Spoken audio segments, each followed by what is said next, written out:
Good afternoon to all. शुरू करते हैं। हम लोग पढ़ रहे हैं लिक्विड सॉल्यूशन, और लिक्विड सॉल्यूशन में रॉल्ड्स लॉ पढ़ रहे हैं। रॉल्ड्स लॉ बेसिकली किसके साथ डील करता है? रॉल्ड्स लॉ में दो कंपोनेंट्स हैं, पहला लिक्विड है, दूसरा भी लिक्विड है। मतलब लिक्विड इन लिक्विड सॉल्यूशन के लिए रॉल्ड्स लॉ है।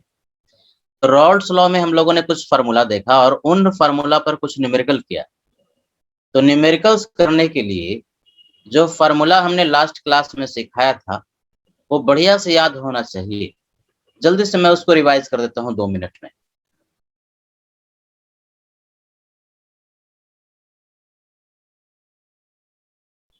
देखो क्या होता है। एक कंटेनर में हम लोगों ने दो लिक्विड लिया, एक ए और दूसरा बी। दोनों को आपस में मिला दिया, सॉल्यूशन तैयार हो गया। दोनों ही लिक्विड वोलेटाइल है। वोलेटाइल का मतलब होता है जिसका वेपर बनता है। जनरली लिक्विड जो होता है वो वोलेटाइल ही होता है।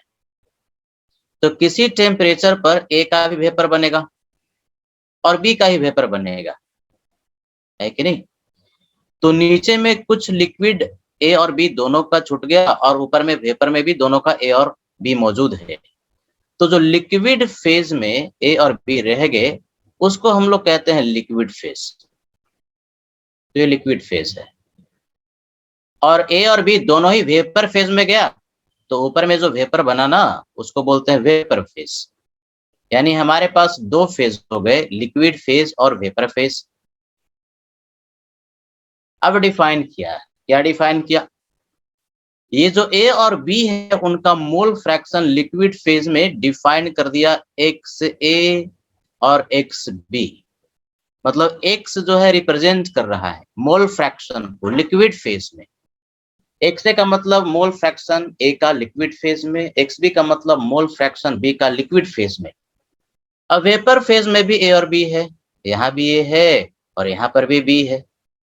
तो वेपर फेज में जो ए है ना उसका मोल फ्रैक्शन के लिए हम लोगों ने रिप्रेजेंट किया YS से, और बी का जो मोल फ्रैक्शन है वेपर फेज में उसको हम लोगों ने रिप्रेजेंट किया YB से। मतलब Y मोल फ्रैक्शन है वेपर फेज में और X है मोल फ्रैक्शन लिक्विड फेज में। X और Y कंपोजिशन बताता है। यानी कभी भी कहे लिक्विड कंपोजिशन बताओ तो आपसे पूछ रहा है X और XB का वैल्यू। वेपर कंपोजिशन बताओ तो आपसे पूछ रहा है YA और YB का वैल्यू। अब यहीं पर रॉल्ड्स लॉ से कुछ फार्मूला आया था और उन फार्मूलों को बढ़िया से याद कर लेना है। क्या फार्मूला आया?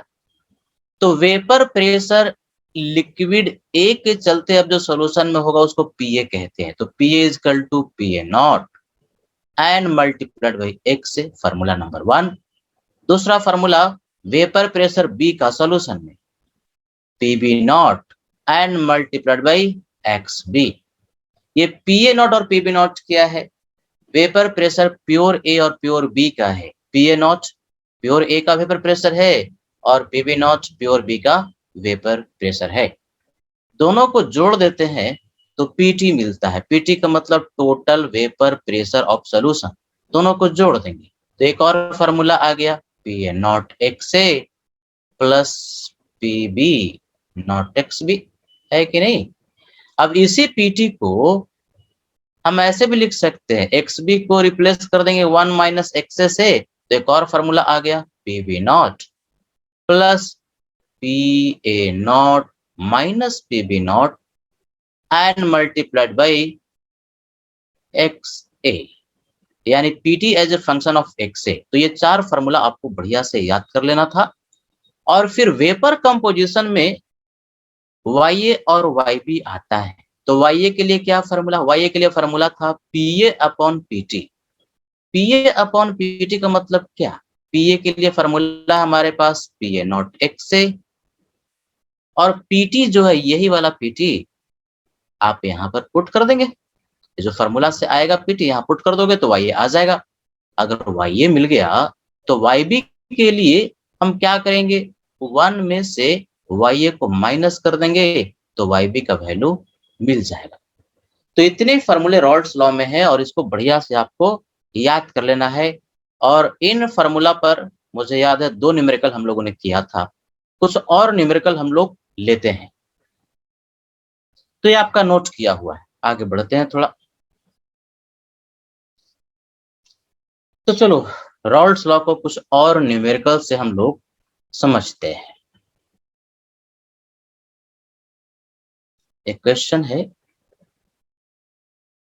Mole fraction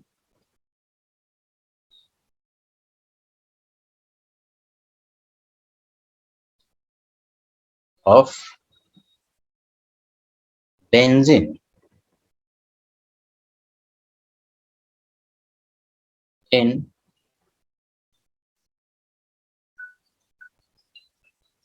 vapour phase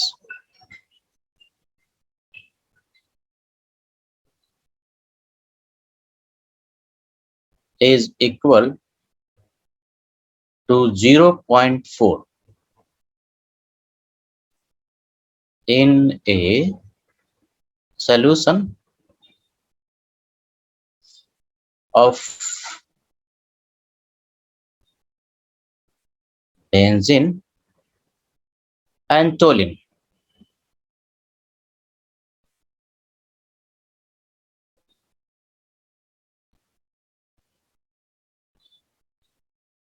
Vapor pressure of pure benzene and pure toluene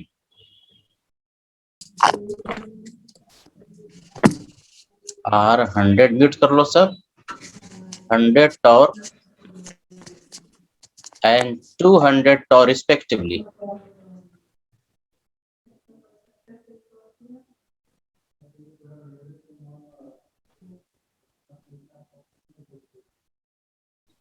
Calculate liquid composition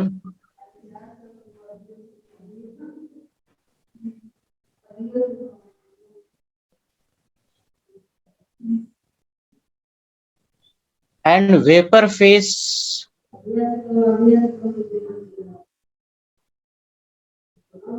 कौन बात कर रहा है?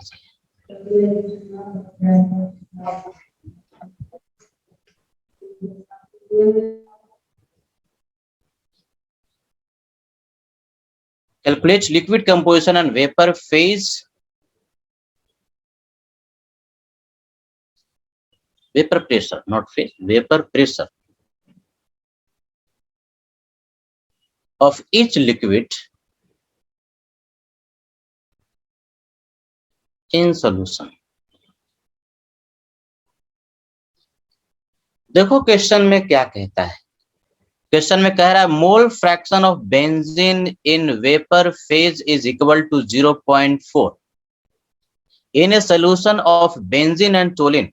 मतलब यहाँ पर सोल्यूशन जो है उसमें दो कंपोनेंट प्रेजेंट है, बेंजीन और टोलिन, और उसमें बेंजीन का वेपर प्रेशर नहीं, बेंजीन का वेपर फेज में मोल फ्रैक्शन दिया हुआ है 0.4 और वेपर प्रेशर प्योर बेंजीन और प्योर टोलिन का दिया है 100 टॉर एंड 200 टॉर रिस्पेक्टिवली। तो क्या पूछता है? लिक्विड कंपोजिशन पूछता है। लिक्विड कंपोजिशन का मतलब क्या पूछ रहा है? लिक्विड कंपोजिशन का पूछ रहा है कि मोल फ्रैक्शन बेंजीन और टोलिन का लिक्विड फेज में कितना होगा और वेपर प्रेशर दोनों लिक्विड का सॉल्यूशन में कितना होगा। तो देखो बेसिकली इसमें पहले समझना है कि दिया हुआ क्या है। आपने जो फार्मूला याद किया हुआ है ना, वो फार्मूला याद किए हो, किसमें याद किए हो? वो फार्मूला याद किए हो ए और बी के रिस्पेक्ट में, है कि नहीं सारा फार्मूला। तो ऐसे क्वेश्चन में जबकि एक्चुअल लिक्विड ही देता है, तो ऐसे केस में किसी को ए और किसी को बी आप मान लीजिए क्वेश्चन को करने के लिए, क्योंकि जिस हिसाब से आपने फार्मूला याद किया हुआ है उसी हिसाब से न्यूमेरिकल आप सॉल्व करेंगे। तो यहाँ मान लेते हैं, किसी को ए कह देते हैं, लास्ट क्लास में भी सिखाया था। तो जैसे बेंजीन को हमने कह दिया कि ये ए है, लिक्विड ए है, और टोलिन जो दूसरा लिक्विड है इसको हमने मान लिया कि बी है। अब दिया हुआ क्या है? दिया हुआ है मोल फ्रैक्शन बेंजीन का वेपर फेज में। वेपर फेज में मोल फ्रैक्शन को y से रिप्रेजेंट करते हैं और बेंजीन को a कहा, यानी Ya का वैल्यू दे दिया कितना 0.4, ये दिया हुआ है। और क्या दिया हुआ है, वेपर प्रेशर प्योर बेंजीन और प्योर टोलिन का, यानी बेसिकली Pa0 का वैल्यू दे दिया कितना 100 टॉन और Pb0 का वैल्यू प्योर टोलिन का वेपर प्रेशर दे दिया 200 टॉन, इस दिया हुआ रहेगा। टॉर कहो या mmHg कहो, दोनों में कोई फर्क नहीं है। टॉर और mmHg जो है ना सेम ही होता है, यूनिट है प्रेशर का। तो Pa0 और Pb0 आपको दे दिया। अब पूछता क्या है ये भी तो हम देखेंगे। क्वेश्चन में पूछ रहा है कि मोल फ्रैक्शन, लिक्विड कंपोजिशन का मतलब मोल फ्रैक्शन लिक्विड फेज में, यानी XA का वैल्यू पूछ रहा है और XB का वैल्यू भी पूछ रहा है। इसके अलावा और क्या पूछ रहा है, वेपर प्रेशर प्रत्येक लिक्विड का। लिक्विड अब हमने A और B कह दिया, यानी बेसिकली PA पूछ रहा है और PB पूछ रहा है। ये क्वेश्चन है। तो पहला स्ट्राइक करते हैं। पहला जो क्वेश्चन पूछा, मोल fraction of liquid in liquid phase, जिसको हम लिक्विड कंपोजिशन कहते हैं। बार बार मैं सिखाता हूँ, लिक्विड कंपोजिशन का मतलब XA और XB होता है। तो XA और XB हम कैसे निकालेंगे?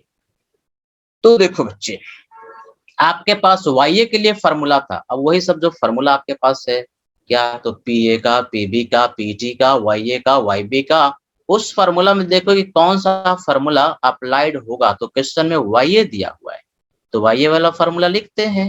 YA के लिए हमारे पास फॉर्मूला था PA अपॉन PT, है कि नहीं? और PA के लिए क्या लिखेंगे, PA0 XA, देखो बढ़िया से। और PT के लिए PT वाला दो फॉर्मूला था, XA और XB जिसमें था, और दूसरे में सिर्फ XA था, यानी PT as a function of XA। तो यहाँ पर PT as a function of XA वाला जो फॉर्मूला था वो पुट करोगे, ये वाला। PT के लिए फॉर्मूला जो लिखे थे ना, PB0 plus PA0 minus PB0 and multiplied by XA। इस फार्मूला को लिखने का फायदा क्या होगा? फायदा ये होगा कि ऊपर में भी XA है और नीचे में भी XA है, यानी बेसिकली आपके पास एक ही वेरिएबल रह जाएगा XA, बाकी वैल्यू को पुट करेंगे XA का वैल्यू आ जाएगा। तो PT के लिए यही वाला फॉर्मूला यहाँ पर पुट करेंगे, है ना? क्या फॉर्मूला भाई, PB0 plus PA0 minus PB0 and multiplied by XA, isn't it? अब PA0 XA PB0 प्लस सबका वैल्यू पुट करेंगे। यहाँ पर सिर्फ एक वेरिएबल जो है वो XA अननोन है, YA हमको पता है। PA0 100 दिया हुआ है, PB0 भी 200 दिया हुआ है। सारे वैल्यू को पुट करके XA का वैल्यू यहाँ पर हम लोग कैलकुलेट कर लेंगे। देखोगे सब ध्यान से, मैं इस पेज पर फिर से आऊंगा। तो YA का वैल्यू क्वेश्चन में दे दिया कितना 0.4, ये दिया हुआ है। It is equal to PA0 कितना था 100। X से यही तो फाइंड आउट करना, ये नहीं पता। नीचे में क्या PA0 X है, और ये क्या था भाई PA0 प्लस XB, ये जो है PB0 पहले यहाँ पर दूसरा वाला फॉर्मूला इस्तेमाल करना है ना। तो फॉर्मूले में देखो यहाँ पर बैक जाओ, क्या फॉर्मूला PB0। तो PB0 के लिए हमारे पास वैल्यू दिया है 200, तो 200 हमने पुट किया एंड प्लस यहाँ क्या, तो PA0 माइनस PB0, PA0 था 100, PB0 है 200 और यहाँ क्या XA, यानी बेसिकली हम लोगों ने फॉर्मूला में वैल्यू को पुट कर दिया। अब हम देख सकते हैं कि ऊपर हो गया 100 XA। मैंने सिंपली इसको सॉल्व कर लेना है आपको। ये 200 और ये हो गया माइनस 100 XA। 100 को कैंसिल आउट कर दोगे तो ये हो जाएगा 0.4। इट इज इक्वल टू ऊपर में हो गया XA, 100 को कैंसिल आउट कर दो हो जाएगा 2 एंड माइनस XA। इसको अब हम लोग क्रॉस मल्टीप्लिकेशन से सिंप्लीफाई कर सकते हैं। 0.8 माइनस 0.4 XA मल्टीप्लाई कर दिया it is equal to X. अब एक्स ए को एक साथ ले आओ, 0.4 प्लस 1 कितना हो जाएगा 1.4 X A. It is equal to 0.8। So X A का वैल्यू आपके पास मिल गया 8/14, यानी बेसिकली आ गया 4/7। एक्स ए का वैल्यू मिल गया। एक्स ए अगर मिल गया तो एक्स बी के लिए फार्मूला लगा के नहीं लाओगे, 1 में से एक्स ए को बस माइनस कर दो, तो 1 माइनस 4/7 हो जाएगा, इजंट इट। तो ये जो वैल्यू है वो हो जाएगा 3/7, 3/7। तो एक्स ए आ गया और एक्स बी आ गया। एक्स ए और एक्स बी क्या था? मोल फ्रैक्शन किसका? ए का और बी का। कहां पर? लिक्विड फेज में। तो लिक्विड कंपोजिशन आपके पास मिल गया, तो एक आंसर तो यही हुआ है कि नहीं? एक आंसर ये हुआ। और क्वेश्चन में क्या पूछता है? क्वेश्चन में पूछता है कि वेपर प्रेशर बताओ ए का और वेपर प्रेशर बताओ बी का, कितना होगा सोल्यूशन में। तो अब तो आपके पास एक्स ए का वैल्यू मिल गया ना, इसके लिए फार्मूला पुट कर दो P A not X A, और इसके लिए फार्मूला क्या? P B not X B. X A और एक्स बी आपके पास मिल चुका है, पी ए नॉट का वैल्यू 100 दिया है, एक्स ए का वैल्यू आ गया 4/7, तो ये हो गया 400/7 टॉर, है कि नहीं? PB not X B, PB naught कितना था? 200,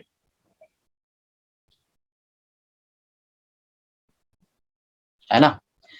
और एक्स बी का वैल्यू 3/7, मल्टीप्लाई कर दो, ये हो गया 600/7 टॉर्क के बराबर। यही क्वेश्चन पूछ रहा है। अगर पीटी भी पूछता तो पी और पीबी दोनों को जोड़ देते तो पीटी का वैल्यू आ जाता, है कि नहीं? इसको नोट कीजिए, पहले आप नोट कीजिए इस पेज वाले को।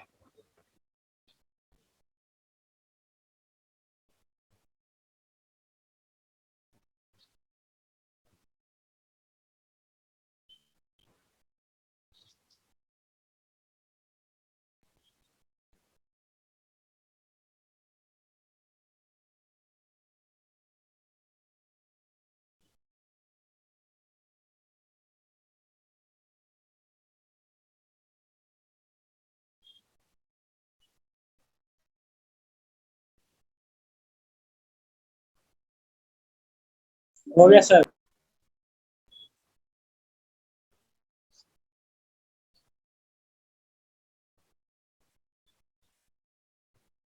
अगले पेज पर जाए बेटा।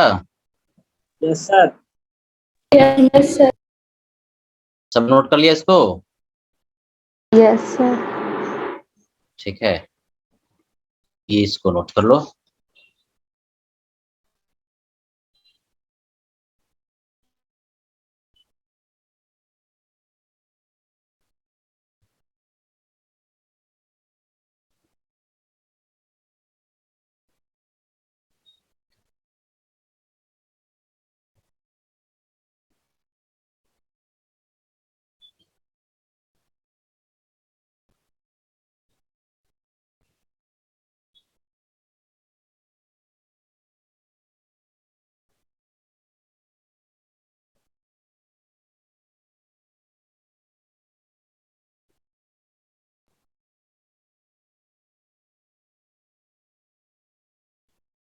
हो गया सर।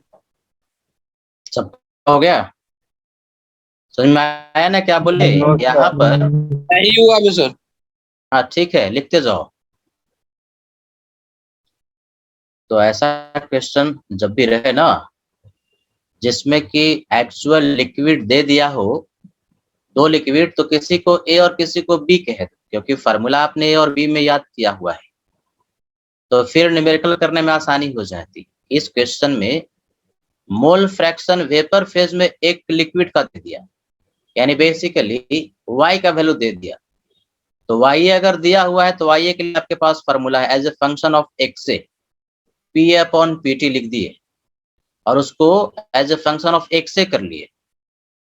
तो P A not P B not हमको पता है, y ए पता है, तो वहां से एक्स ए मिल गया, और एक्स ए अगर मिल गया तो एक्स बी मिल गया। तो एक्स ए और एक्स बी अगर मिल जाए तो पी ए और पी बी के लिए आपके पास फार्मूला है P A not X A, और पी बी के लिए फार्मूला है P B not X B. Value put करेंगे और आंसर आ जाएगा। अगर टोटल वेपर प्रेशर पूछता तो पी और पीबी को जोड़ देते, तो टोटल वेपर प्रेशर 1000/7 टॉर्क के बराबर आ जाता है। सबका हो गया? Yes. Yes, sir. ठीक है। अब देखो कितने तरह के डिफरेंट टाइप्स के क्वेश्चन पूछे जा सकते हैं, वो ध्यान से देखोगे। पहला क्वेश्चन दूसरे क्वेश्चन से डिफरेंट, दूसरा तीसरे से, यानी जितने भी मैं क्वेश्चन लूंगा अलग अलग तरह का होगा।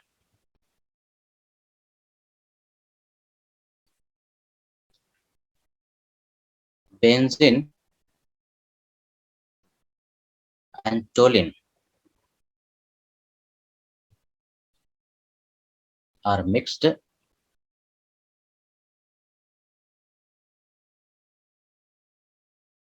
to form an ideal solution, ऐसे लिखा रहता है। तो मैं बार बार कहता हूं कि कभी भी आइडियल सॉल्यूशन कहे ना कि ए को और बी को मिलाया आइडियल सॉल्यूशन बना, तो आइडियल सॉल्यूशन वह सॉल्यूशन होता है जो कि रॉल्स लॉ को फॉलो करता है। तो बेंजीन और टोलिन को मिला दिया, आइडियल सॉल्यूशन बना दिया।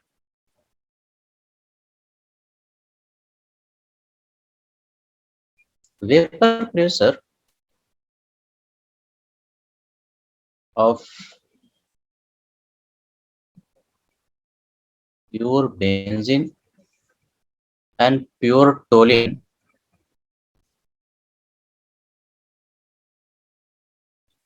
are 600 and 800 mmHg। देखो mmHg इस बार लिखे, तो टॉर और mmHg दोनों सेम ही होता है respectively.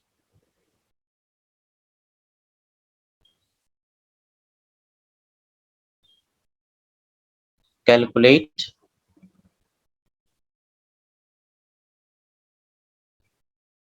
liquid and vapor composition of a solution containing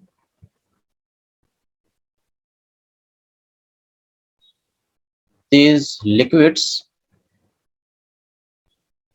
at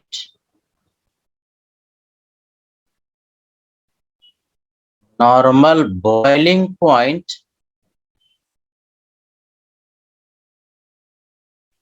of solution।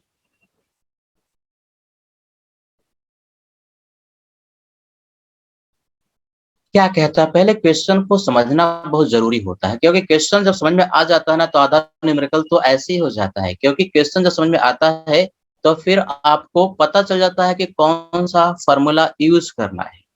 यहाँ पर बेंजीन और टोलिन था, दो लिक्विड लिया, तो क्या कह रहे हैं कि कभी भी दो एक्चुअल लिक्विड ले ले तो नाम दे दो, एक को ए कह दो, दूसरे को बी कह दो। तो बेंजीन को ए कह देंगे, टोलिन को बी कह देंगे, ऐसे सोचोगे। अब दोनों के लिए वेपर प्रेशर प्योर में दे दिया, यानी बेसिकली पीए नॉट दे दिया और पीबी नॉट दे दिया, 600 और 800। एक पीए नॉट है, दूसरा पीबी नॉट है। क्या पूछता है? लिक्विड और वेपर कंपोजिशन। लिक्विड कंपोजिशन का अर्थ क्या समझाया? एक्स ए और एक्स बी का वैल्यू पूछा। वेपर कंपोजिशन का मतलब क्या पढ़ाया? वाई ए और वाई बी का वैल्यू पूछा। मतलब एक्स ए पूछता है, एक्स बी पूछता है, वाई ए पूछता है और वाई बी पूछता है कि नहीं? ऐसा सॉल्यूशन में जिसमें कि यही दोनों लिक्विड पड़े हुए हैं eight normal boiling point of solution, यही तो समझना है। यहाँ पर सिर्फ पीए नॉट और पीबी नॉट दिया, इसके अलावा लगता ऐसे है जैसे कुछ नहीं दिया, लेकिन लास्ट सेंटेंस में ना ये जो लिखा हुआ है इसी को पकड़ना है, नॉर्मल बॉइलिंग पॉइंट NBP। ये जिसने सेंटेंस को पढ़ा और उसको समझ में आ गया कि क्या दिया हुआ है तो काम हो गया। सिखाया था बॉइलिंग पॉइंट। बॉइलिंग पॉइंट क्या होता है? लिक्विड का वह वेपर प्रेशर, वह टेम्परेचर, लिक्विड का वह टेम्परेचर जहां पर कि उसका वेपर प्रेशर बाहर के प्रेशर के बराबर हो जाए। और बाहर का प्रेशर यदि 1 एटमॉस्फेयर है तो उस टेम्परेचर को कहते हैं नॉर्मल बॉइलिंग पॉइंट। जैसे बाहर का प्रेशर 1 एटमॉस्फेयर है तो पानी का बॉइलिंग पॉइंट कितना होता है 100 डिग्री सेल्सियस। तो 100 डिग्री सेल्सियस ना नॉर्मल बॉइलिंग पॉइंट हुआ, किसके लिए, वाटर के लिए। तो नॉर्मल बॉइलिंग पॉइंट कोई भी लिक्विड के लिए लिखता है तो यहाँ से तुरंत समझ में आ जाना चाहिए कि नॉर्मल बॉइलिंग पॉइंट पर जो प्रेशर होगा ना, एक्सटर्नल प्रेशर 1 एटमॉस्फेयर के बराबर होगा और एक्सटर्नल प्रेशर और लिक्विड का जो प्रेशर होगा दोनों बराबर होगा। अर्थात नॉर्मल बॉइलिंग पॉइंट किसका, सॉल्यूशन का। तो सॉल्यूशन का total vapour pressure basically external pressure 1 atmosphere के बराबर हुआ, यानी पीटी का वैल्यू 1 एटमॉस्फेयर। समझा सब। नॉर्मल बॉइलिंग पॉइंट जब दे देना तो बेसिकली आपको पीटी का वैल्यू दे दिया। बोलो सब, पीटी का वैल्यू कितना, 180 एक एटमॉस्फेयर। हाँ, तो लिखता ऐसे नहीं है कि 1 atmosphere total vapour pressure solution का, लिखेगा ऐसे ही नॉर्मल बॉइलिंग पॉइंट। अब आपने नॉर्मल बॉइलिंग पॉइंट पढ़ा है, तुरंत दिमाग में आ गया कि total vapour pressure external pressure के बराबर यानी 1 एटमॉस्फेयर के बराबर हो जाएगा, यानी पीटी दे दिया। लेकिन ये आपने तो एटमॉस्फेयर में याद किया हुआ है, यूनिट बाकी दिया है एमएमएचजी में ना। तो 1 एटमॉस्फेयर में होता है 760 टॉर या 760 mmHg। तो जो भी प्रेशर है सबको एक ही यूनिट में हम लोगों ने कन्वर्ट कर लिया। अब पीटी आपके पास आ गया। अब न्यूमेरिकल बड़े आराम से हो जाएगा, यही समझना था इस क्वेश्चन में, यही चीज समझना था। अब देखो क्या क्या पूछता है और क्या दिया हुआ है। हमारे पास जो दिया हुआ है वो दिया हुआ है पी ए नॉट। अब यहीं पर न्यूमेरिकल में ही ना इसको हमने डिफाइन कर दिया कि ये भाई साहब ए हैं और टोलिन भाई साहब जो है वो बी है। एक को ए कह दिया, दूसरे को बी कह दिया, तो लिखने में बड़ी आसानी हो गई। पी ए नॉट का वैल्यू दे दिया 600 mmHg, है ना। और पी बी नॉट का वैल्यू दे दिया 800 mmHg। और पीटी आपने फाइंड आउट कर लिया पढ़ करके कि नॉर्मल बॉइलिंग पॉइंट जब लिखा रहे तो इसका मतलब पीटी दे दिया 1 एटमॉस्फेयर मतलब 760 mmHg। अब क्या करें, पीटी के लिए आपके पास फार्मूला है as a function of X से। क्या फार्मूला, ये फार्मूला बहुत बार इस्तेमाल होता है, एकदम 2 बार 4 बार 5 बार लिख लिख के फार्मूला सब याद कर लेना। लिक्विड सॉल्यूशन में कम ही फार्मूला है, लिख लिख के बढ़िया से याद कर लोगे तो आसानी हो जाएगा। ये नहीं कि फार्मूला ही नहीं याद है तो कुछ भी नहीं होगा। अब ये वाला फार्मूला आ गया, PV not plus P A not minus PV not X से। यही फार्मूला क्यों लिखा, इसका एक और जो फार्मूला था पी ए नॉट एक्स से प्लस पीवी नॉट एक्स भी, वो क्यों नहीं लिखा, क्योंकि उसमें दो वेरिएबल एक्स और एक्स भी हो जाएगा और इस फार्मूला में एक ही वेरिएबल है एक्स है। तो सबका वैल्यू को पुट करेंगे तो डायरेक्ट हमारे पास एक्स का वैल्यू मिल जाएगा। पीटी का वैल्यू 760, पीवी नॉट का वैल्यू 800। अब थोड़ा डायरेक्ट यहाँ पे लिख रहे हैं, 600 में से 800 घटाओगे ना तो -200 हो जाएगा, वैल्यू को पुट करोगे तो एक्स है। अब इसको हम लोग सॉल्व कर सकते हैं, ठीक है नहीं। सॉल्व करोगे तो 200 एक्स को एक साथ ले जाओ और इन दोनों को 800 में से 760 को घटाएगा तो आएगा 40। तो एक्स का वैल्यू आ गया 1/5, है कि नहीं, 40/200। तो एक्स से अगर आ गया तो एक्स बी का वैल्यू भी आ गया। क्या करते हो, एक में से एक्स का वैल्यू को घटा देते हो तो 4/5। तो क्वेश्चन में क्या पूछ रहा था, क्वेश्चन में पूछ रहा था लिक्विड कंपोजिशन, मतलब एक्स से पूछ रहा था और एक्स भी पूछ रहा था, लिक्विड कंपोजिशन ये हो गया। और क्या पूछ रहा है, वाई ए पूछ रहा है और वाई भी पूछ रहा है। तो वाई ए के लिए हमारे पास फार्मूला है, क्या फार्मूला है भाई, तो फार्मूला है पी ए नॉट एक्स से, यही पी ए हो गया अनडिवाइड बाई पीटी। तो पीटी तो ऑलरेडी आपके पास पता है ही है 760। पी ए नॉट बेसिकली हमने क्या लिखा, पी ए अपॉन पीटी लिखा। तो P A upon PT, P A क्या होता है, पी ए नॉट एक्स से, और पीटी चूंकि हमको डायरेक्ट पता ही है तो पीटी के लिए फार्मूला लिखने की जरूरत ही नहीं, पीटी तो ऑलरेडी पता है आपको। तो पी ए नॉट का जो वैल्यू है वो क्वेश्चन में दे दिया 600, एक से आपने निकाल ही लिया 1/5, है ना। और पीटी का वैल्यू 760, इसको सॉल्व कर लेना, ये कितना हो जाएगा 12×5=60, 120/760, कुछ कैंसिल हो रहा है, 12/76। है ना, ये हो जाएगा 3/19 हो रहा है, कितना हो रहा है बच्चे, 1 का 12, 0.17। हाँ कितना आ रहा है 3/19, 3/19, हाँ। Yes sir. तो y का वैल्यू अगर आ गया तो y का वैल्यू तो क्या करोगे, अब अलग से इसके लिए फॉर्मूला थोड़ी ना लिखना है, 1 में से y का वैल्यू को माइनस कर देना, तो 1 में से 3/19 को माइनस करेगा ना, तो ये हो जाएगा 16/19। फ्रैक्शन में देता है आजकल, ज्यादा भागा होगा देने की जरूरत नहीं है। तो y और yb का वैल्यू आपको मिल गया। तो ये हो गया वेपर कंपोजिशन, तो लिक्विड कंपोजिशन भी आ गया और वेपर कंपोजिशन भी आ गया, नोट कर लो।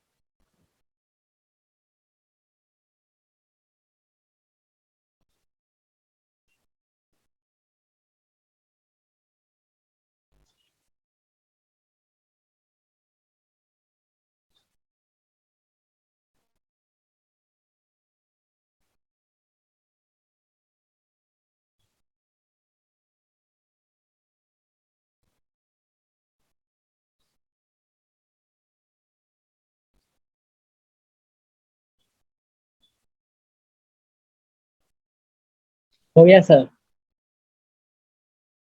1 मिनट। नहीं हुआ सर। लिखो लिखो, कोई जल्दीबाजी नहीं है बेटा, आराम से लिखो, समझो बढ़िया से, कोई डाउट हो तो पूछ लेना। हमारे पास कुछ नाम तो यहाँ लिख के आ रहा है, जायरा, प्रियांशु, सुधांशु,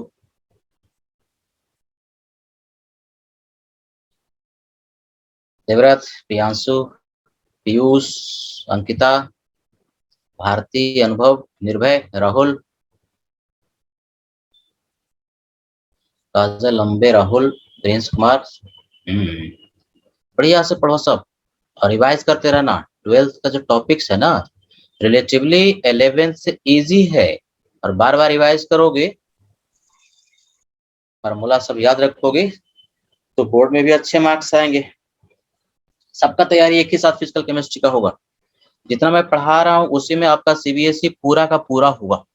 सीबीएसई के अलावा यानी एनसीईआरटी के अलावा तो बहुत सारी चीजें होंगी, लेकिन एनसीईआरटी 100% होगा उसमें, यानी बोर्ड के लिए अलग से कुछ पढ़ने की जरूरत आपको नहीं है। हो गया सबका, आगे बढ़े। Yes, sir. Yes, sir. Yes sir. ठीक है बेटा, अगला क्वेश्चन लेते हैं।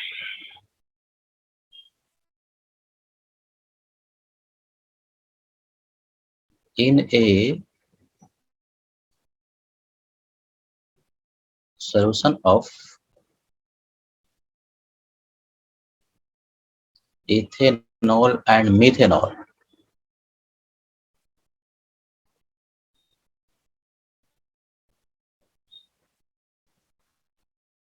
vapor pressure of solution was given as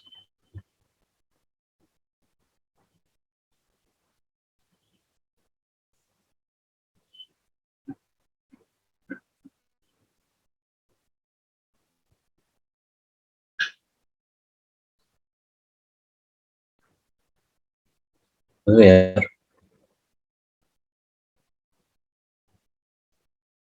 X is mole fraction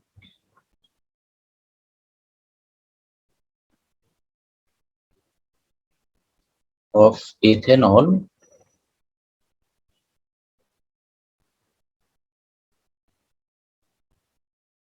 in liquid phase.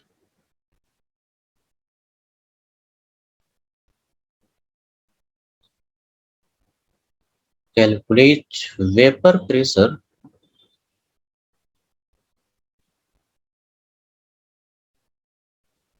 of pure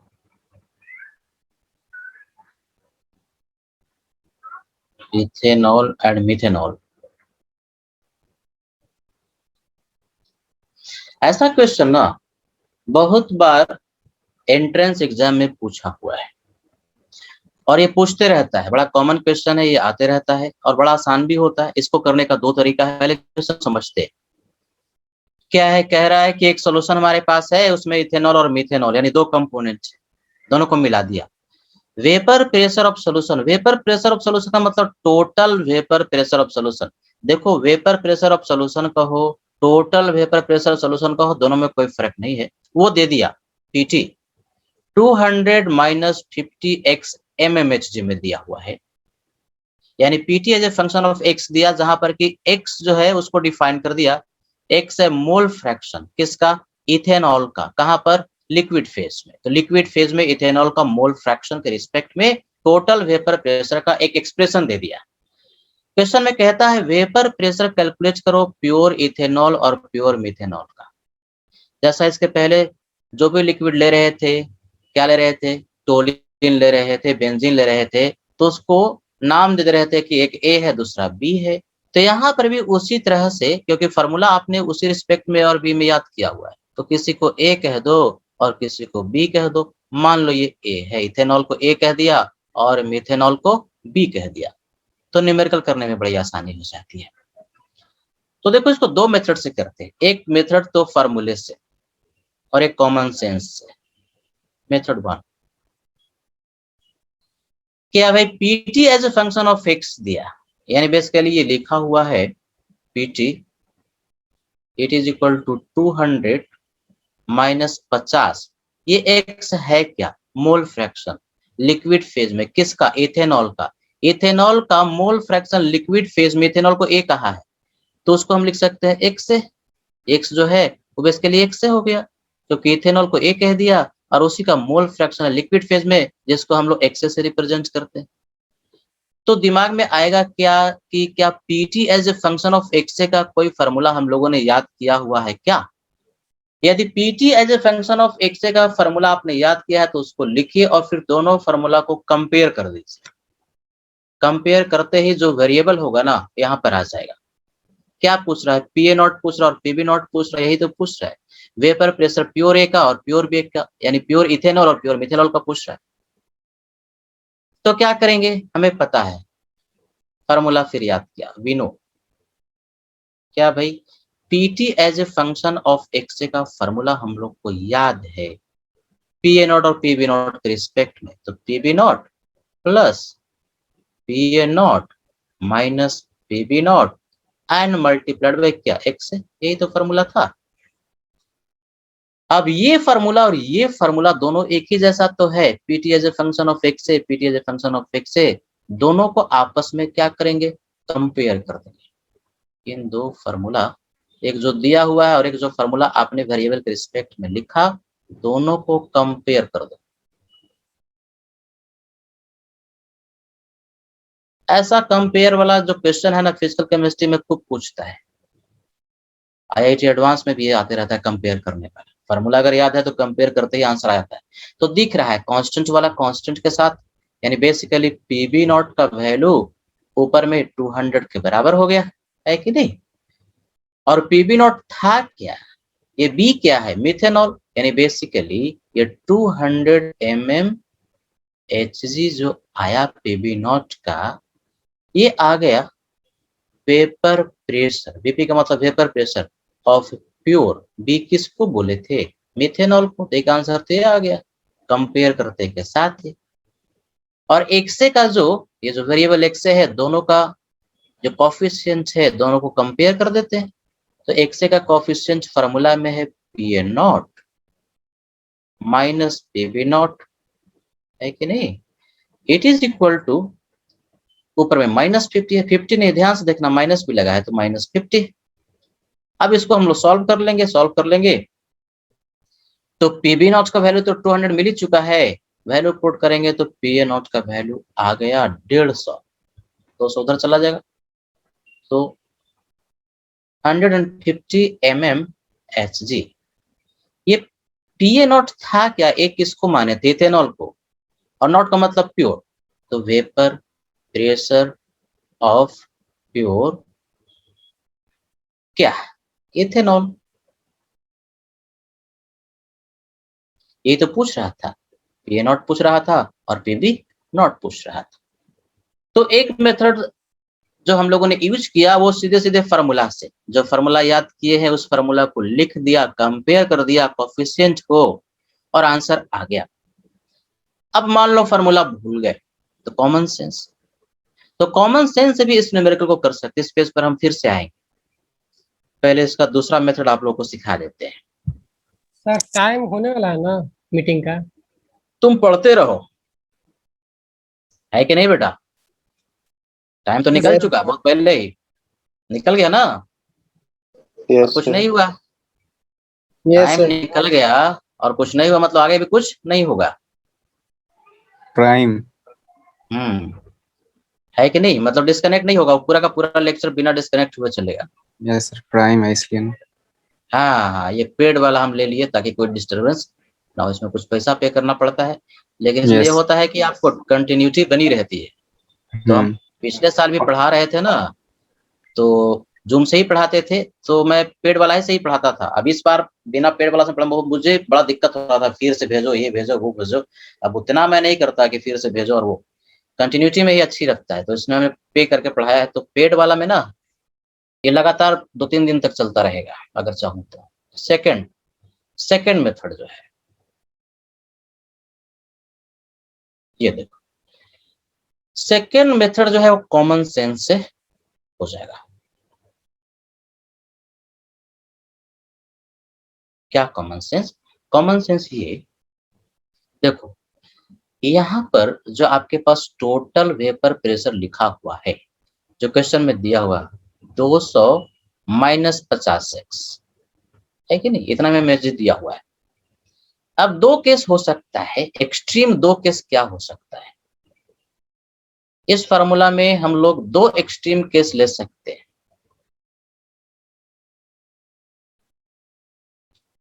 to extreme case में पहला ये होगा कि उस सॉल्यूशन में सिर्फ एक ही कंपोनेंट कोई हो, मान लो कि प्योर इथेनॉल है कि नहीं? प्योर इथेनॉल है, मतलब वो सॉल्यूशन है ही नहीं, मिथेनॉल उसमें है ही नहीं, जो भी है वो क्या है? प्योर इथेनॉल है। तो प्योर इथेनॉल जैसे ही कह दिया ना, उसमें इथेनॉल ही सिर्फ है, मिथेनॉल नहीं है। या ये एक्स था क्या? एक्स से लिख रहे थे, ये तो एक्स ही था, यानी बेसिकली एक्स का जो वैल्यू है वो 1 हो गया। अरे प्योर में तो 100% वही है, तो उसी का ना मोल फ्रैक्शन होगा। एक्स बी का वैल्यू कितना हो जाएगा? बी है ही नहीं, ये कितना हो गया? 0। एक्स बी 0 और एक्स का वैल्यू 1, यानी सिर्फ पूरा इथेनॉल ही इथेनॉल है, मिथेनॉल है ही नहीं। तो यहां से जो भी टोटल प्रेशर आएगा, अरे तो टोटल प्रेशर जो आएगा किसके चलते? जो लिक्विड नीचे में रहेगा उसके चलते। कौन सा लिक्विड है? प्योर इथेनॉल है। तो प्योर इथेनॉल के वेपर प्रेशर को हम लोग क्या बोलते हैं? पी ए नॉट कह रहे थे, है कि नहीं? तो इस केस में पी ए नॉट के बराबर ही हो जाएगा, और यहाँ पर एक्स का वैल्यू 1 पुट कर देना, तो 200 एंड माइनस 50, है कि नहीं? कितना हो जाएगा? 150 mg। देखो बिना फार्मूले का ही हो गया। दूसरा केस क्या हो सकता है? दूसरा केस हमने लिया जिसमें कि प्योर मिथेनॉल है। अब प्योर मिथेनॉल है तो एक हाइपोथेटिकल सॉल्यूशन कह सकते हैं जिसमें कि पूरा का पूरा सिर्फ मिथेनॉल ही है। बी कह रहे हैं ना मिथेनॉल को, बी, तो एक्स बी का वैल्यू कितना? 1। सॉरी, एक्स बी का जो वैल्यू है वो 1 है, 100% मिथेनॉल ही है, तो 1 हो गया।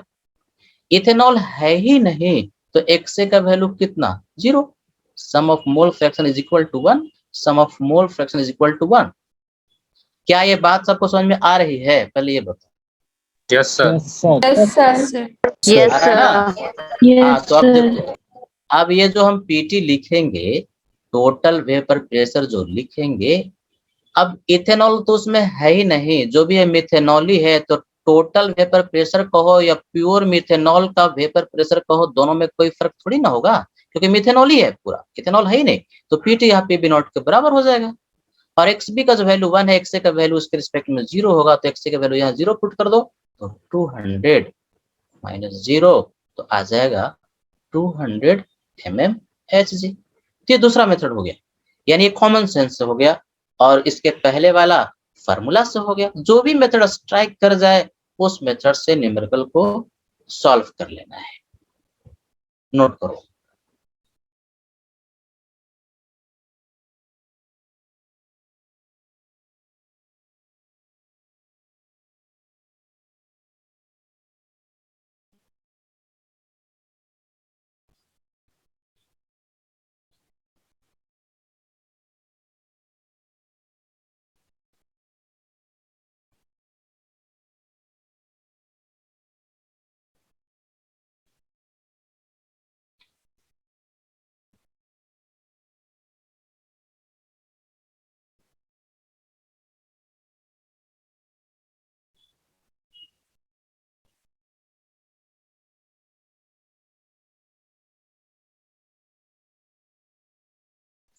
सर सेकंड वाले केस के बारे में हम लोग श्योर कैसे हो सकते हैं?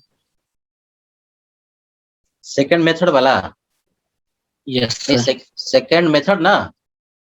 Yes sir. हाँ, सेकंड मेथड में क्या दिया हुआ है? टोटल वेपर प्रेशर दिया है, किसका? दोनों को मिला करके। तो एक कंडीशन ऐसा ले सकते हो ना कि जिसमें पूरा का पूरा इथेनॉल ही है। तो आप सोच सकते हैं पूरा का पूरा इथेनॉल, जैसे कोई कहे कि तुम्हारे पास प्योर वाटर है, दूसरा चीज है ही नहीं, तो वाटर का मोल फ्रैक्शन कितना होगा? 1 होगा। अगर प्योर है तो इसका मतलब दूसरा चीज है ही नहीं। तो अगर मान लो बाइनरी था, उसमें खाली वाटर ही वाटर है, तो दूसरा नहीं है, तो मोल फ्रैक्शन नहीं है, इसका मतलब क्या? मोल फ्रैक्शन 0 हो गया। तो जो प्योर कंपोनेंट होता है ना, उसका मोल फ्रैक्शन कितना होता है? 1 होता है। मोल फ्रैक्शन आप कैसे लिखते हो? जिसका मोल फ्रैक्शन निकालना, उसका मोल ऊपर में और टोटल मोल नीचे में। तो पानी ही पानी है, तो उसका मोल कितना? मान लो 10 मोल है तो 10, और नीचे में टोटल पूरा मोल कितना? 10, तो 10/10 कितना? 1। यानी प्योर सब्सटेंस का मोल फ्रैक्शन 1 होता है। तो दो केस हो सकता है, या तो प्योर इथेनॉल हो या तो प्योर मिथेनॉल। बीच का तो तुमको पता नहीं, लेकिन प्योर अगर है तो ये तो कंफर्म पता है ना कि अगर प्योर होगा तो एक होगा, दूसरा बिल्कुल नहीं होगा। अगर इथेनॉल प्योर है तो मिथेनॉल नहीं होगा, और मिथेनॉल प्योर है तो इथेनॉल नहीं होगा। तो एक्सट्रीम केस का मतलब क्या? एक्सट्रीम केस का मतलब उससे और कम पॉसिबली नहीं। अब निगेटिव तो मोल फ्रैक्शन नहीं ना होगा, जब भी होगा या तो 0 होगा या तो पॉजिटिव होगा किसी का। तो श्योर तो 100% श्योर है यार, इथेनॉल ही अगर प्योर है तो इथेनॉल का मोल फ्रैक्शन 1 होगा ही होगा, मिथेनॉल 0 होगा। श्योर क्या? उसमें क्या तैरना थोड़ी ना है। प्योर सब्सटेंस का मोल फ्रैक्शन 1 के बराबर होता है। तो जानने वाली बात है ना, कॉमन सोच सकते हैं। सर लेकिन हम लोग अच्छा, ये कैसे मान लेंगे सिर्फ इथेनॉल ही होगा? अरे सोल्यूशन किसका है बच्चे? इथेनॉल और मिथेनॉल का ही है ना। Yes sir. तो अरे प्योर में इथेनॉल ले रहे हो तो तू क्या उसमें पानी ले लिया? मिला के पीना है सर क्या इथेनॉल और प्योर पानी को? कैसे मान लेंगे सर? ये दूसरे सवाल में भी इस तरह से कर सकते हैं। दूसरे क्वेश्चन में तो अमाउंट दे देता है ना बेटा, यहाँ तो वेरिएबल का रिस्पेक्ट है ना। अरे सॉल्यूशन में तो कुछ भी हो सकता है। गिवन टेम्परेचर पर वेपर यस प्रेशर सर का समझ गए। वैल्यू प्योर वाले का होता है, और ये वेरिएबल के रिस्पेक्ट में, तो ये आपको एज्यूम करना पड़ेगा। बीच का तो आपको नहीं पता ना कि कितना कितना मोल फ्रैक्शन दिया नहीं है। एक्सट्रीम केस ही ना मान सकते हो जिसके बारे में बिल्कुल कंफर्म है कि यही होगा ही एक्सट्रीम केस में, है कि नहीं? अब तुम मान लो कि 0.5 दूसरे वाले को ले लेते हो, तो 0.5 तो आपने एक वैल्यू मान लिया। इसमें ना डिफिकल्ट, हमने एक से का वैल्यू 0.5 में आधा आधा कैसे मान लिया? ये तो बात है कि आधा आधा ले ही नहीं सकते ना। लेकिन प्योर तो ले सकते हैं ना कि प्योर है, प्योर के बारे में ही कंफर्म हो सकते हैं। बाकी दूसरा वैल्यू लिखोगे तो गड़बड़ा जाएगा, क्योंकि पीटी का वैल्यू मोल फ्रैक्शन पर डिपेंड करेगा। एक्स और एक्सबी का वैल्यू उस पर डिपेंड करेगा, पीटी का वैल्यू, है कि नहीं? और उस पीटी के वैल्यू में फिर दोनों आ जाएंगे। लेकिन अगर 100% कोई एक ही होगा तो प्योर का होगा। और प्योर के लिए ना, जैसे प्योर इथेनॉल है, तो गिवन टेम्परेचर पर एक लिक्विड का वेपर प्रेशर कांस्टेंट क्वांटिटी होती है, वो चेंज नहीं करेगा। तो प्योर इथेनॉल का वेपर प्रेशर जितना अभी हम लिख रहे हैं जो आया, इतना ही होगा उस टेम्परेचर पर, वो चेंज नहीं करेगा। लेकिन एक्से का वैल्यू यदि प्योर नहीं, मतलब 0.5 लिया, 0.5 लिया, 0.4 लिया, 0.6 लिया, उसके अनुसार पीटी का वैल्यू चेंज करेगा, क्योंकि फिर वो सोल्यूशन हो गया। और प्योर ले रहे हो तो सोल्यूशन नहीं, बल्कि वो प्योर कंपोनेंट है। तो प्योर कंपोनेंट के बारे में ही हम श्योर हो सकते हैं। मिक्सचर के बारे में तो अलग अलग मिक्सचर के लिए पीटी का वैल्यू अलग अलग होगा। आगे बढ़े बेटा। Yes sir. चलो एक क्वेश्चन जो ले रहे थोड़ा सा डिफिकल्ट है, थोड़ा सोचने वाला है, लेकिन घबराना नहीं है। ये आईआईटी एडवांस टाइप क्वेश्चन है। है ना। यानी ऐसा क्वेश्चन अगर पूछेगा भी तो IIT एडवांस में ही पूछता है। 1 मोल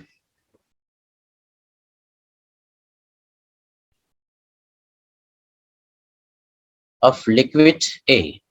अब यहाँ देखो 1 मोल ले लिया, यहाँ मान नहीं लेना है कि 0.5 या कुछ वेरिएबल, यहाँ ले लिया 1 मोल, एब्सोल्यूट वैल्यू लिया। 1 mole of liquid A and 1 mole of liquid B are mixed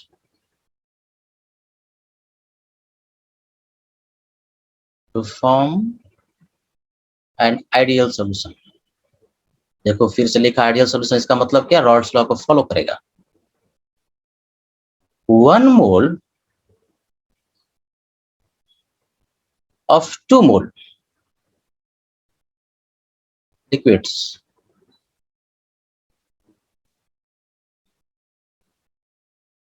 is vaporized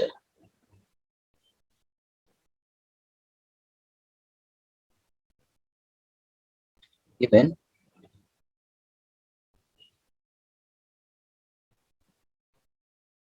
PA naught equal to P naught. Cancel मत कर देना, P नॉट का मतलब PA नॉट ही लेना है, और PB naught equal to PB naught, मतलब वेरिएबल के रिस्पेक्ट में ही आपको सॉल्व करना है। ये 1 इक्वल टू 1 मत कर देना, मतलब PA नॉट P नॉट के बराबर और PB नॉट PB नॉट के बराबर है। Calculate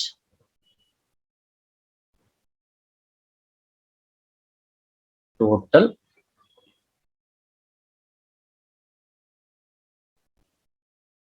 paper pressure of solution. क्या कहता है, क्वेश्चन बड़ा छोटा होता है, ये छोटा क्वेश्चन है, लेकिन इसका सॉल्यूशन उतना छोटा नहीं है। क्वेश्चन में कह रहा है कि 1 मोल लिक्विड A का लिया और 1 मोल लिक्विड B का लिया, A और B दोनों को मिला दिया और 1 मोल दोनों का लिया, तो दोनों को मिला के 2 मोल हो गया, आइडियल सॉल्यूशन बना दिया। अब 2 मोल लिक्विड्स जो थे उसमें से 1 मोल वेपोराइज कर गया, यानी आधा, हाफ ऑफ, ऐसे भी लिखते हैं, हाफ ऑफ लिक्विड्स आर वेपोराइज्ड, मतलब 2 मोल था तो 1 मोल, अगर 10 मोल था तो 5 मोल, तो 1 mole of 2 mole liquids is vaporised. Question में पूछता है कि टोटल वेपर प्रेशर पीटी का जो वैल्यू है कितना होगा, किसके रिस्पेक्ट में आंसर लाना है, वेरिएबल PA नॉट और PB नॉट के रिस्पेक्ट में। तो देखो इस क्वेश्चन में पीटी पूछता है PA नॉट और PB नॉट के रिस्पेक्ट में।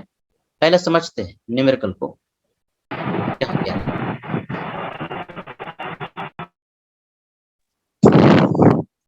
म्यूट कर ले बच्चे सब। देखो सब ध्यान से क्या कह रहा है, न्यूमेरिकल पहले समझते हैं। हमारे पास A भी है और B भी है,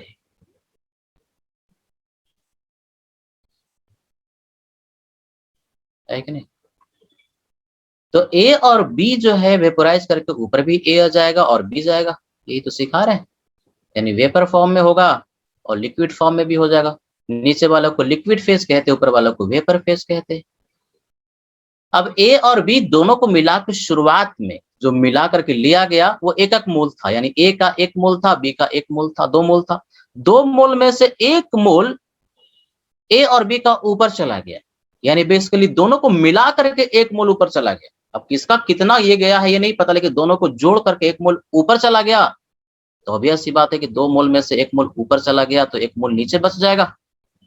तो क्या करते हैं कि नीचे में जो लिक्विड फेज है उसमें हमने नंबर ऑफ मोल मान लिया Na है A का वेपोराइज करने के बाद, और B का जो नंबर ऑफ मोल बच गया वेपोराइज करने के बाद ये Nb है। मोल फ्रैक्शन नहीं लिख रहे बच्चे, N का मतलब नंबर ऑफ मोल किसका, A का, N का मतलब नंबर ऑफ मोल किसका, B का, कहां पर, लिक्विड फेज में, LP लिक्विड फेज।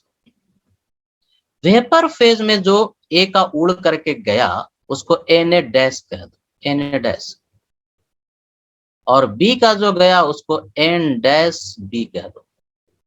पहले क्वेश्चन को समझोगे, A का 1 मोल लिया था, B का 1 मोल लिया था, 2 मोल दोनों को मिला करके हुआ था। 2 मोल में से 1 मोल भाग गया, वेपोराइज कर गया, वेपर में कन्वर्ट हो गया, तो अब बताओ कि नीचे में वेपोराइजेशन के बाद नंबर ऑफ मोल ए का plus number of mole B का, 2 मोल में से 1 मोल उड़ गया, तो अब जोड़ करके लिक्विड फेज में ए और बी का कितना मोल बचा रह जाएगा? बोलो सब अनम्यूट करके, कितना लिखे? 1 मोल। 1 मोल। बात समझ में आ गई ना बेटा? हाँ, बस हो गया। 2 मोल में से 1 मोल उड़ गया, तो अब 1 ही मोल तो दोनों को जोड़ करके बचा। अब ऊपर में भी ए का जो Na डैश कह रहे इसको डैश कह दिया, और बी का जो मौजूद है वेपर फेज में उसको N डैश बी कह दिया। दोनों को जोड़ करके ऊपर में भी 1 है, तभी ना 1 और 1 2 हो गया। मास तो कंजर्व, नंबर ऑफ मोल तो कंजर्व ही रहेगा, कोई रिएक्शन तो हो ही नहीं रहा। तो ए और बी का नीचे में 1 मोल और 1 मोल ऊपर चला गया, तो अभी भी जोड़ने के बाद 2 मोल है। तो 2 इक्वेशन ये बना। और क्या? नंबर ऑफ मोल ए का जो नीचे बचा हुआ रह गया और इसी का जो वेपर में कन्वर्ट हो गया, बताओ ये कितना रहा होगा? ये बोलो सर। शुरुआत में ए का 1 मोल लिया था, कुछ उसमें से उड़ के ऊपर चला गया, मोल। एक ही तो होगा, एक ही तो होगा। Yes sir. एक मोल तुम कोई एक सब्सटेंस का लिए थे, उसमें से कुछ ऊपर उड़ के चला गया, तो दोनों को जोड़ के अभी भी कितना होगा? 1 ही मोल तो होगा। Similarly number of mole B का जो नीचे बच गया और इसी में से वेपराइज होके ऊपर जो चला गया, इन दोनों को जोड़ करके अभी भी तो 1 ही मोल होगा, क्योंकि 1 ही मोल था, उसमें से कुछ ऊपर चला गया, तो नीचे वाला और ऊपर वाला जोड़ के अभी भी 1 मोल ही हो। ये 4 इक्वेशन बना। इन 4 इक्वेशन के हेल्प से ना न्यूमेरिकल सॉल्व होता है और बड़ा एक सिंप्लीफाइड आंसर आता है। उस सिंप्लीफाइड आंसर को याद कर लेना है। क्या भाई? तो अब यहाँ पर फॉर्मूला लगाते हैं। पीए, पीए के लिए क्या फॉर्मूला होता है? पीए नॉट एक्स से होता है कि नहीं? पीए नॉट एक्स से एक फॉर्मूला तो ये होता है रॉल्ट्स लॉ से, ये हम लिखे रॉल्ट्स लॉ। और एक और फॉर्मूला होता है पीए के लिए, यदि पीटी पता हो तो पीटी में हम गुना कर देते हैं वाई से। अगर याद होगा तो वाई इक्वल टू क्या था? P upon PT. Y equal to P upon PT, है कि नहीं? तो Y equal to P upon PT, तो पी इक्वल टू पीटी गुने वाई। यानी यहाँ पर 2 फॉर्मूला इस्तेमाल कर रहे हैं, ये रॉल्ट्स लॉ से और ये जो है Dalton's law of partial pressure से। या अगर नाम भूल भी गए तो एक फॉर्मूला तो P equal to P naught X से तुमको पता ही है, P as a function of X है और P as a function of Y है, क्योंकि Y equal to P upon PT था। अब क्या करते हैं कि इसी फॉर्मूला को इस्तेमाल करते हैं। पी ए नॉट रखा, पी ए नॉट को तो पी ए नॉट ही रखना है। और एक्स का मतलब क्या? Mole fraction. किसका? ए का। कहां पर? लिक्विड फेज में। तो एक्स का मोल फ्रैक्शन का मतलब नंबर ऑफ मोल ए का बटा नीचे में नंबर ऑफ मोल किसका? ए का भी और बी का भी। ये तो मोल फ्रैक्शन लिखोगे। It is equal to PT. और वाई का मतलब क्या? Mole fraction. किसका? ए का। कहां पर? वेपर फेज में। तो वेपर फेज में ए का mole fraction N A dash है, ये देखो एन ए डैश है वेपर फेज में, and divide by total number of mole. Mole fraction तो यही होता है। तो टोटल नंबर ऑफ मोल कितना? N A dash N plus N dash B. Vapour phase वाला दोनों मोल को जोड़ दिया। अब इसको सिंप्लीफाई करते हैं। ये P A not multiplied by N A plus N B दोनों को जोड़ करके 1 है, तो नीचे में 1 हो गया। It is equal to PT multiplied by ऊपर में एन ए डैश और नीचे में N A dash plus N dash B. तो तुमको पता ही N A dash plus N dash B दोनों को जोड़ करके 1 है। इसको और सिंप्लीफाई करते हैं, यानी P A not multiplied by N A, it is equal to P T. और एन ए डैश को भी एन ए के रिस्पेक्ट में ही, एक ही वेरिएबल के रिस्पेक्ट में सॉल्व कर लो। तो एन ए डैश को लिख सकते हैं, देखो एन ए डैश को 1 minus N A dash equal to 1 minus N A, यानी ऊपर वाला रिलेशनशिप से हमने सबको एन ए में ही कन्वर्ट कर लिया, यानी एन ए डैश को भी एन ए के रिस्पेक्ट में कन्वर्ट कर लिया। ये हो गया इक्वेशन नंबर 1, इक्वेशन 1 है कि नहीं? अब क्या करेंगे, दूसरा जो कंपोनेंट है बी, इसके लिए पी भी लिखते हैं। देखो फिर उसी को हम लिख रहे हैं, यानी मिस अगर किए हो तो जैसे बी लिख रहे हो वैसे ये लिखा गया है।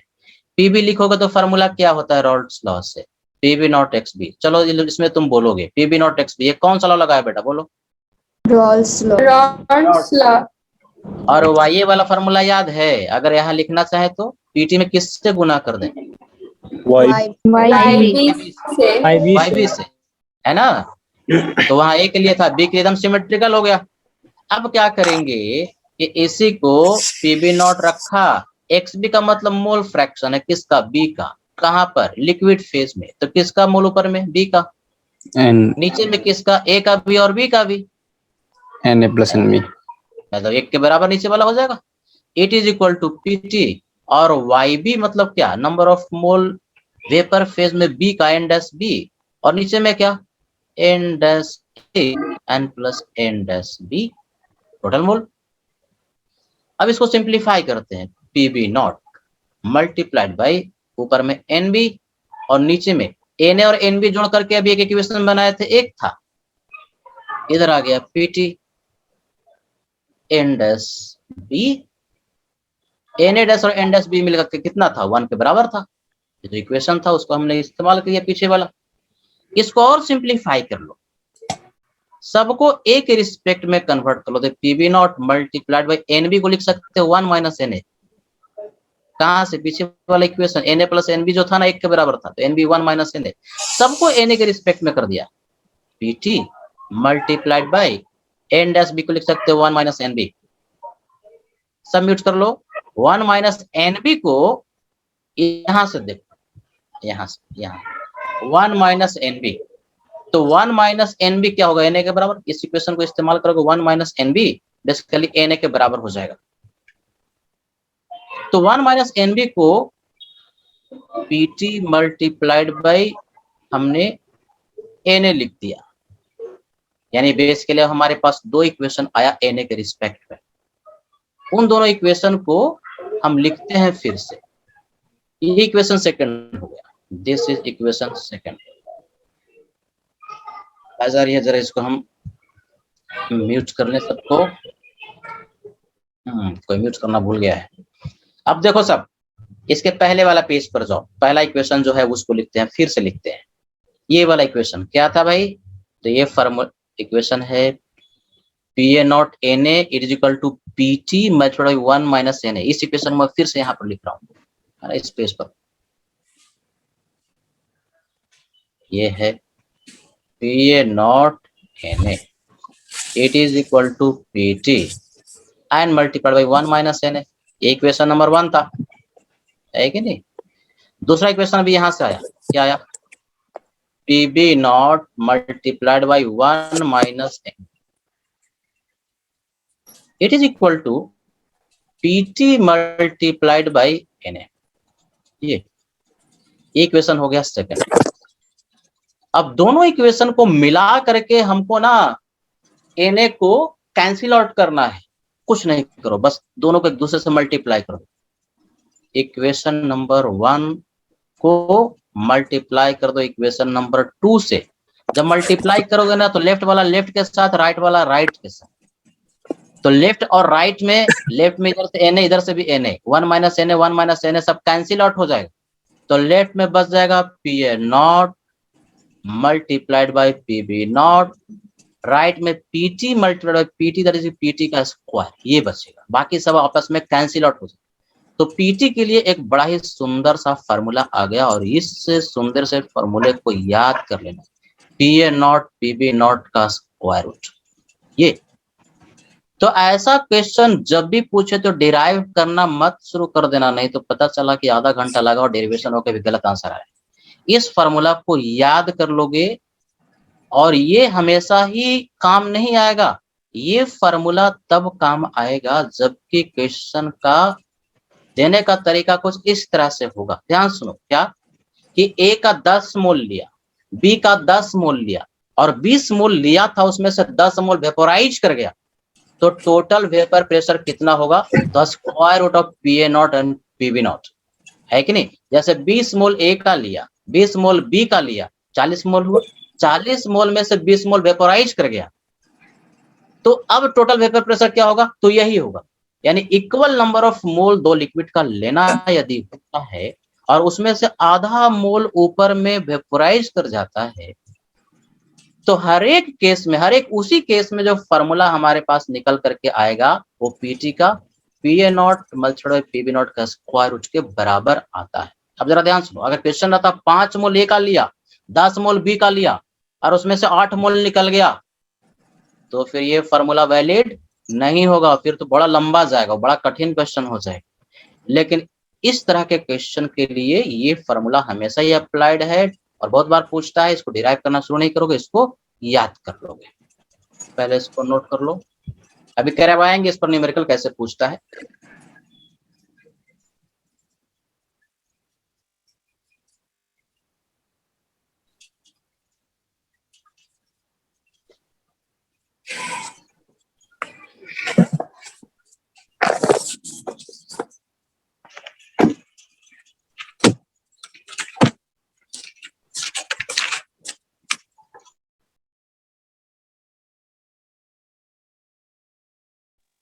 सर हाँ बेटा बोलो। तो क्वेश्चन में P A not equal P A not P B not equal P B not, ये समझ में नहीं आया। मतलब हाँ, जैसे पी ए नॉट प्योर वाला का वेपर प्रेशर क्या बोलते, तो पी ए नॉट तो वेरिएबल दे दिया, पी ए नॉट हो सकता है ना कि पी ए नॉट का कुछ वैल्यू दिया रहे 200, हो सकता है पी बी नॉट का वैल्यू कितना दिया रहे 300, तो वो वैल्यू एब्सोल्यूट हो जाएगा और ये वेरिएबल में तुमको सॉल्व करना है, यानी पी ए नॉट को पी ए नॉट ही लेना है और पी बी नॉट को पी बी नॉट ही लेना है। पी ए नॉट तुमको पता है ना क्या होता है, वेपर प्रेशर प्योर है का, और पी बी नॉट क्या होता है, वेपर प्रेशर प्योर। तो ये वेरिएबल में सॉल्व हमने कर दिया। अब एक्चुअल में क्वेश्चन जो पूछेगा हो सकता है वेरिएबल में नहीं दे, पी ए नॉट का वैल्यू दे दे, पी बी नॉट का वैल्यू दे दे, तो पी ए नॉट और पी बी नॉट का वैल्यू को पुट कर देना और आंसर आ जाएगा।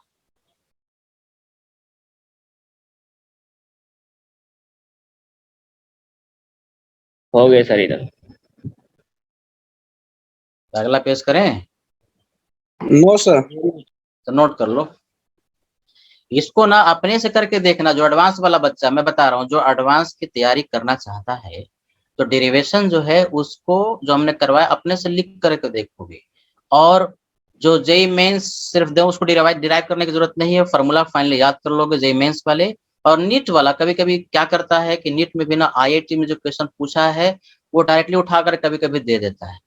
तो नीट वाले जो बच्चे हैं मेडिकल एंट्रेंस वाले, वो सिर्फ फाइनल जो फॉर्मूला है उसको याद कर लोगे, डेरिवेशन में बहुत ज्यादा जाने की जरूरत नहीं है। हालांकि ये उतना टफ नहीं है, एक दो बार खुद से लिखोगे तो खुद ही कर सकते हो, टफ कोई चीज थोड़ी ना होता है।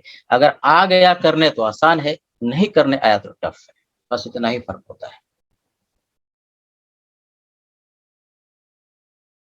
हो गया सर।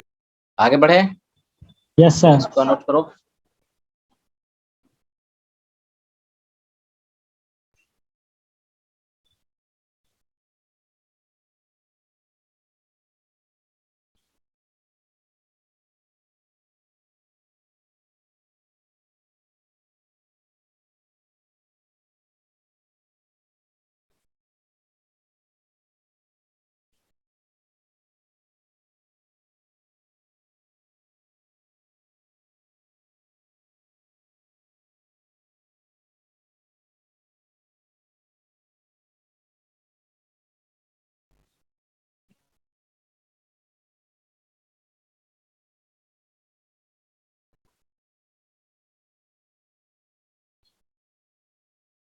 आप लोग कुछ पैकेट वगैरह मिला है, पैकेज वगैरह जिसमें ये सब 12th क्लास का लेक्चर्स वगैरह दिए हुए हैं?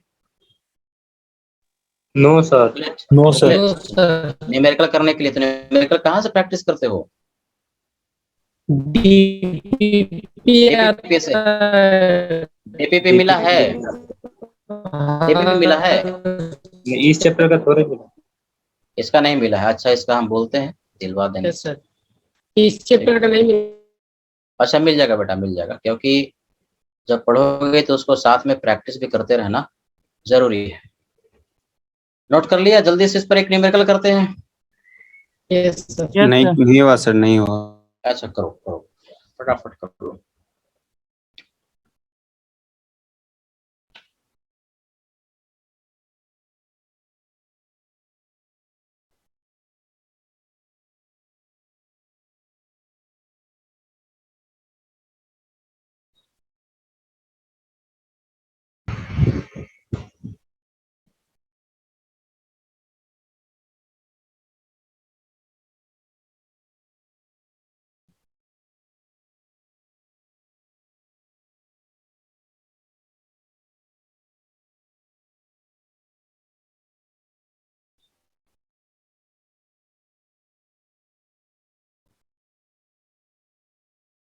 हो गया? Yes sir. चलो जल्दी से इस पर एक हम लोग न्यूमेरिकल लेते हैं, कैसे न्यूमेरिकल पूछता है और तुम लोग करके बताओगे। 10 मोल of A and 10 mole of B liquids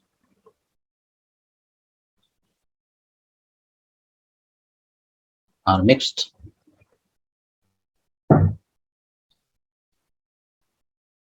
(10 mole out of 20 moles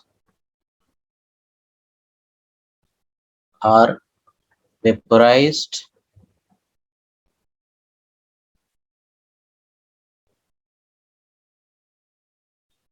calculate total vapor pressure of solution if P naught is equal to 360 mmSg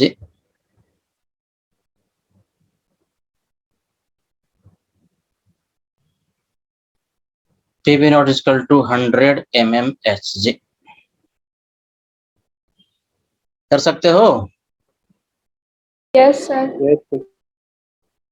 करो बेटा सब, करके बताओ जल्दी से।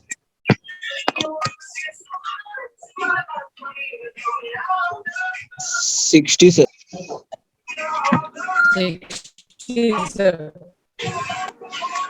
60 60 root 10. ये समझ में आ गया है कौन सा फॉर्मूला लगाना है? वाह, बहुत बढ़िया। ये तो समझ में आ गया ना कि जैसे भी ऐसे क्वेश्चन लिखा रहता है कि 10 मोल ए का लिया, 10 मोल बी का लिया, बराबर बराबर लिया, तो 20 मोल हुआ, 20 मोल में से 10 मोल, 10 मोल आउट ऑफ 20 मतलब 20 मोल में से 10 मोल, इसमें से 9 मोल 8 मोल करेगा तो गड़बड़ा जाएगा।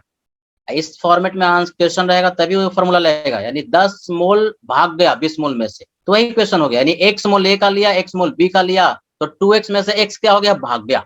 तो जैसे ही ये देखा ना कि उसके लिए तुरंत फॉर्मूला दिमाग में आ जाना चाहिए, PT it is equal to square root PA not and PB not. Derive नहीं करना है, इसी फॉर्मेट में आंसर क्वेश्चन ही पूछता है और बहुत बार पूछा है। तो पीए नॉट का वैल्यू हो गया 360, पीबी नॉट का वैल्यू हो गया 100 और इसको स्क्वायर रूट कर लो। सॉल्यूशन तो इसका बड़ा एकदम छोटे से में आ जाता है। तो ये कितना हो गया? 610 है ना, 60 आया सबका एमएमएस से। नहीं 60 रूट 10 आएगा सर। 60 root 10 आए। 60 रूट, क्योंकि ये तो 10 हो गया ना, और ये रूट 10 हो जाएगा, रूट 10 भी तो होगा। तो इसको जो है कहाँ पे, ये तो हो गया 36 का, और ये हो गया 10 60 रूट 10। हाँ 60 रूट 10 mmHg सबका आया है ना? Yes. कर लोगे? Yes, इसका 6 हो गया, इसका 10 हो गया और 10 का स्क्वायर रूट तो बच गया, तो 60 रूट 10 mmHg यही आंसर हो गया।